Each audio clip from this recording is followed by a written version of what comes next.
nothing like living a simple life. Something out those aches and pains from working on the farm.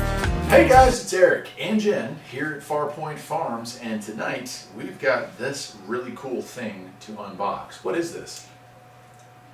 Really, really heavy. That's what that is. Yeah, it is. It's a Vevor 2-ton engine hoist. Now usually when I'm doing engine work on the other channel, I try to use the bucket on the Kubota tractor that we have. It works. It's not exactly the most precision instrument known for working on cars, but it works. But when Vevor asked if I'd be interested in reviewing this, I was giddy, was I not? Very excited. Yes, I was. It's not something that I really had in the budget to purchase here for the shop, but it's something that is so perfect if you're going to be doing engine work on cars, and we definitely do a lot of engine work here at the house. So tonight we're going to unbox this thing, we'll set it up, and I'll give you a quick overview of how to use it. 2-ton engine hoist makes it sound like it's capable of picking up 2 tons, and it is, but you'll see when we get this thing apart, 2-ton engine hoists in general, they're not really 2 tons in their most useful position. They have different lengths that they can extend out to, and when you move them all the way out, they're usually around 1 ton, which is still more than enough for most modern engines or vintage engines, but just something to be aware of. I know Harbor Freight sells a 1-ton engine hoist. I went and looked at it years ago. Honestly, out in its farthest position, I think its weight capacity is like 250 pounds, and that is actually less than what most modern engines weigh, so not exactly as useful as a 2-ton unit like this. Alright, we're going to unbox it, we're going to assemble it. You're going to notice in this video that Jen here is going to be doing most of the heavy lifting. Why is that, Jen? Because Eric is still recovering from having body parts taken out of him. Yeah, I've had some pretty major surgery. In fact, 99% of the videos you've been watching the past month or so are old videos, and thankfully I had a whole bunch stocked up in reserve for those winter months, so you'll see me in t-shirts even though it's January probably by the time you watch this one. But yeah, that's what's going on, so Jen has volunteered to help me with putting together this very heavy piece of equipment. Let's do it, man. Go ahead and box this thing. Okay, we got it all laid out. There's not a ton to this. It's interesting. There's a couple of really big nuts and bolts, and there's a lot of really small nuts and bolts. What we're going to be assembling first is the wheels, the swivel wheels. This thing is nice because it's folding.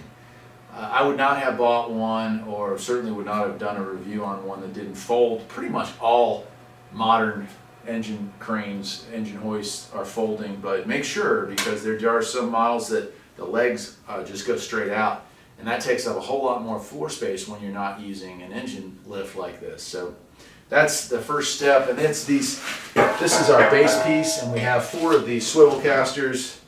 They mount here, and then there's 2 swivel casters you can see here that are a little bit smaller.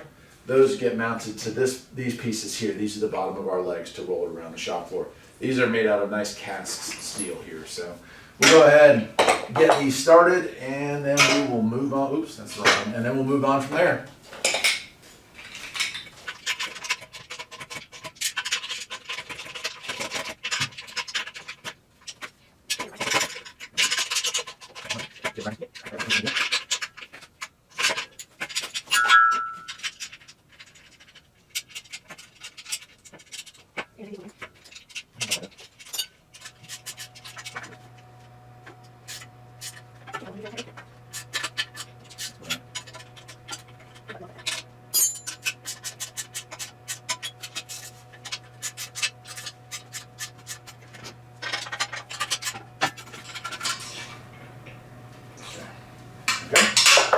Sit that on the floor.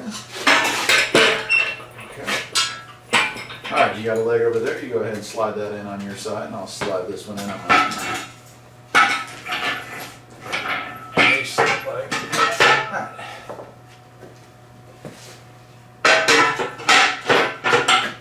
Okay.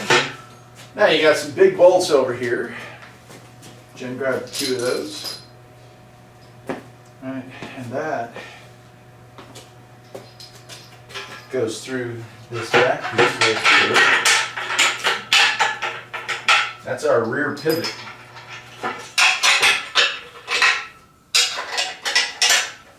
How about now? Still move okay? Okay, so you want to put tension on it, but you don't want to put so much tension on it that it causes this not to be able to lift when you actually pull it. Do the same thing over here. Okay, try that. One more thing. Cool. And then just for right now, we're going to take 2 of those pins. These are our pins that are going to hold this. And you'll see there are 2 positions. The first position is right here. That's the down position, right? And that holds that in place. So while we're using the lift, that's its down position. When you store the lift, you pull out these pins, you raise it up, and there's a secondary hole here. This actually rolls past that, and the pin just goes to keep the leg from falling back down. The 2 bigger bolts go through this piece here, and there's 2 braces. They go through here. Those are going to use the smaller. We don't want to tighten those bottom bolts all the way up because it makes it difficult to line up our bracing that goes here. Okay, and again, you don't want to tighten that on all the way either because we still have to line everything up with these holes here. This is a pretty flexible piece of steel, and once it gets pulled in, it'll deform slightly, and that's what you want it to do. 19 3/4. 19 inches 3/4. So 3/4 on this side, what on that side? All right, ready for the next part? Is our top part.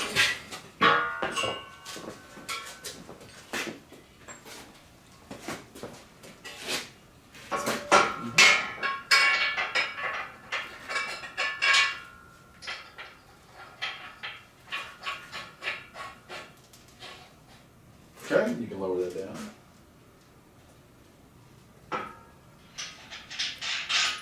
Okay.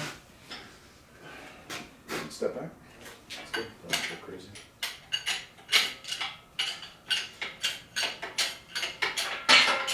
Okay, stop. There we go. Ah, yes. Okay. Now we're going to slide that black piece in right there. Where is this? The 2 sides. One side gets the side with the slot at the bottom. That's this side over here. That's the outside. And it faces down. This side faces the pin, the last pin of the tire. Alright, so the very last piece to install here is our chain. And that's down here. What you can't see on camera is there's a slot to fit that in, so it's not just a hole. And then a bolt goes through. Hopefully, yeah, I guess I call it. Catches that and bolts that into place. And that, my friends, finishes up putting all the bolts in. Now Jen and I will go back and tighten everything up. And I've got that Vevor Home load leveler that will attach to this, and that's it. So what you see here is all the way extended, right? I can roll this thing up underneath the car pretty good to pull it out, but only half a ton at that distance. And that's where the 1-ton units really are struggling because they're starting off with a shorter neck. This is shorter, and so even all the way out, they struggle to get over the hood of modern cars and trucks. So that's why I recommend the 2-ton, even if you're working on vintage stuff like me, where it's usually lightweight. Then you just pull that out anytime you need to adjust it. And for storage, you want it all the way up in there.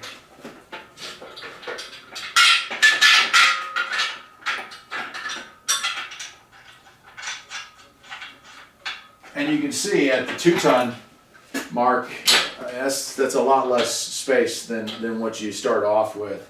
So let me go ahead and tighten everything up. We'll give you a walk around of it. And thanks to my wife, Jen, for helping put this thing together. I know that I'm the mechanically minded one in the family, but she did a pretty darn good job. I'm learning. Definitely learning. All right, give us a second. We'll wrap this up. Right, here it is all set up. As you can see, we do have this load leveler on there. This one's Vevor Home, but this one right here is from Vevor. And as you can see, we've got 2-ton, 1.5, 1-ton, and then a 1/2 ton, depending on what you're trying to lift and where you're trying to get into. And as you can see here is going to be your ram jack. Looks to be in pretty decent condition. We've got our little lifter, pull, and releaser. It's kind of nice. It does have onboard storage. This will be the back part. As you can see, it is not very wide, so once it's all folded up, it should not take up a whole lot of space. And here is the other side of it. All right, I'm gonna put the camera down. We're gonna go ahead and get the legs folded up and show you exactly how small of a little footprint that this thing has.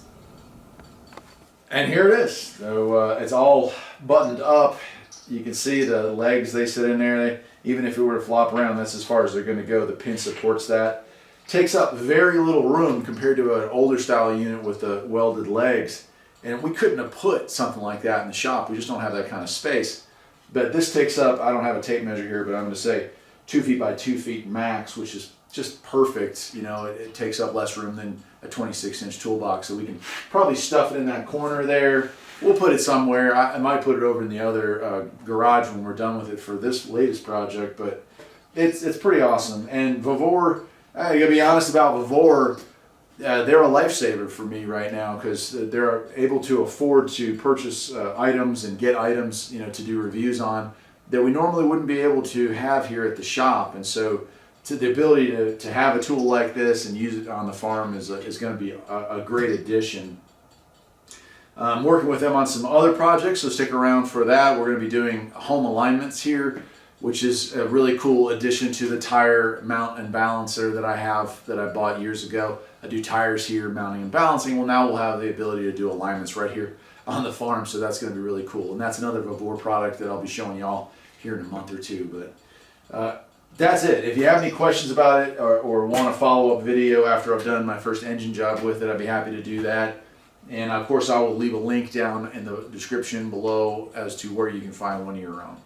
Take care, my friends.